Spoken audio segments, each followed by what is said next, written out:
ప్రభువునందు ప్రియమైన వాళ్ళారా, ప్రభువైన యేసుక్రీస్తు నామములో మీ అందరికీ శుభాభివందనాలు. ఈ ఉదయకాలంలో కలువరి కృపాసనం మీదకి మిమ్మల్ని ఆహ్వానించుచున్నాను.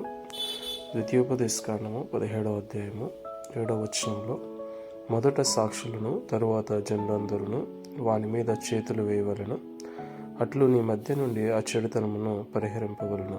దేవుడైన యెహోవా ఆయన చేసిన నిబంధనను మీరి ఆయన దృష్టికి చెడ్డదానిని చేయొచ్చు ఆయన ఆజ్ఞకు విరోధముగా చేసిన యెడల ఆ స్త్రీయే కానీ ఆ పురుషుడే కానీ ఆ సమాజంలో నుంచి కొట్టివేయబడాలి. ఎందుకనంటే దేవునికి హేయమైన కార్యములు చేసేవారెవరో కూడా దేవుడు సహించే దేవుడు కాదు. ఎందుకంటే ఆయన ప్రేమ స్వరూపి అయిన దేవుడు. ఆయన ప్రేమను ఎడల విస్తరింప చేస్తున్నప్పుడు ఆయన ఆజ్ఞల ప్రకారంగా జీవించడానికి ఆయన కోరుకుంటున్నాడు. కాబట్టి ఆయన దృష్టికి హేయమైనది ఏది కూడా, చెడ్డది ఏది కూడా చేయకుండా ఆయన ఆజ్ఞల ప్రకారం జీవించడానికి సిద్ధపడదాం. ఆమేన్.